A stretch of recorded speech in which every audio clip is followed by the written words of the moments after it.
ora, kia ora. This is my love note to manifesting generators in the world.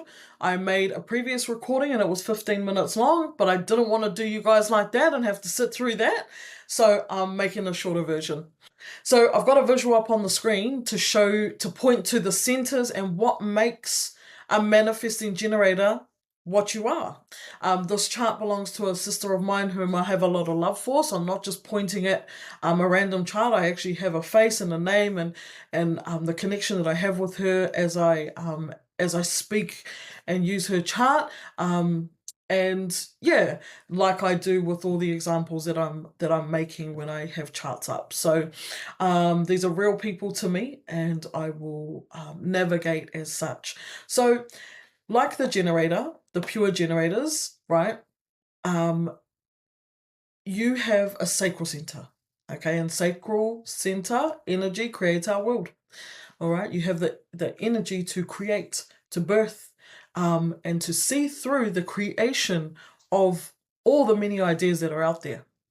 And like I mentioned in the manifester love note video, the manifestors have a defined throat, and their throat is usually connected to a motor. There are 4 motors: the will center, the emotional, solar plexus, the root, and the sacral.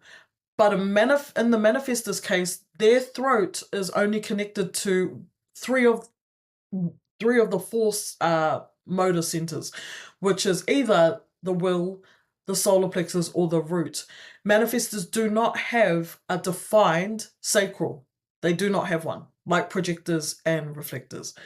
Only generators have them. So you fellas have a defined sacral, and what makes you a manifesting generator is that you have you have a defined sacral and you have a defined throat. All right, in most cases. So as you can see here, my sister has the defined sacral and a clear channel that goes all the way up to her throat, connecting at gate 20. So the 3420 channel. That's what makes y'all a manifesting generator. So you're a hybrid of the two. So unlike the manifestor who can initiate on new ideas that they have when they get the surges and the urges, you guys aren't designed to initiate on things, initiate and create things out of thin air. You do still have that element of waiting to respond what's coming into you to choose from. You know, you see something and you get lit up, or you get that sacral response. You know, you get provided you don't have to, you're not an emotional manifesting generator, which I'll go into in a moment.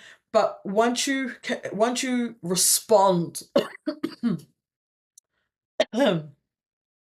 once you have the things, the resources, the experiences, the ideas coming into your awareness, then you can respond, right? You get the response, and if you want to move on it, then you can. And like a manifester, you just inform if that's necessary to those around you, if it impacts those around you, and then get on with the creation process, right? So you can both, so you respond and then you inform, right, on what you want to do, and then you go for it, you build it out. And yeah, it's the thing that came through when I was connecting to what I wanted to pass on to you. What would be the most important thing to pass on to a manifesting generator? It was this: skip to your own beat. You guys aren't meant to follow a linear path, right? You might take 2 steps forward, a couple of steps back, and then start on something else and do 3 steps forward, stop, couple steps back to the side, boom, boom, boom. You're meant to follow your own, beat. Boom, boom, boom, boom, boom, boom, boom, boom, boom, boom, boom. Right? Not subscribing to have to follow this clear set out path. In fact, that can be very frustrating for you, right? Very frustrating that you have to start and then finish and then move on. You might start something, stop, move on to something else, and then move back, right? Move to your own beat.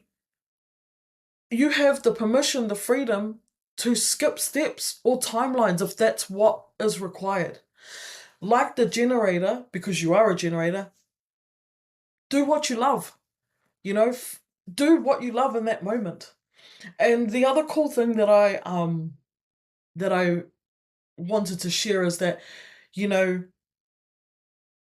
when I talk about decolonization, one of the about removing unnatural ways of being for Indigenous people, this world likes to move in a linear fashion. Indigenous thinking isn't linear, it's cyclical.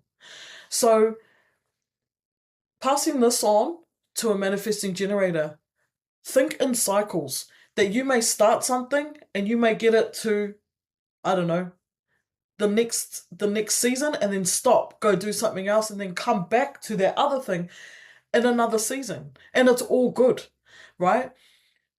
We are cyclical beings, Indigenous people believe, and we're in tune with nature. And so for you guys, your nature is to be in tune with what lights you up and do that thing. And then you can go back and, fix things up or carry on creating over there if that's what you want to do. You move fast, you skip steps, you can bring things into creation fast.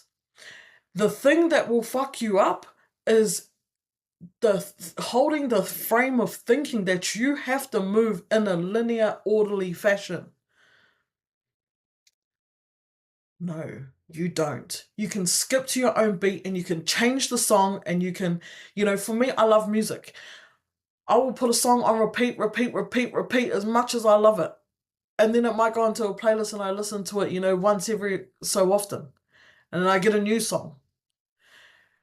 You can, you are the DJ, right? You are the DJ, you, do what you love. And you know what?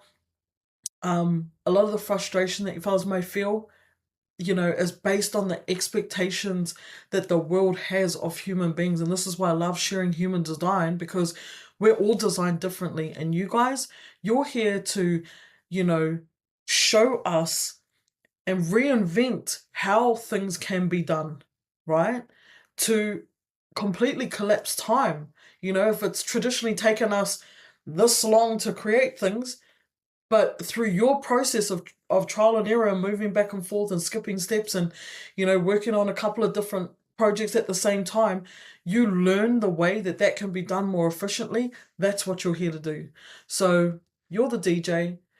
You know, choose what song you want to play, when you want to play it, and skip to your own beat. Kia ora.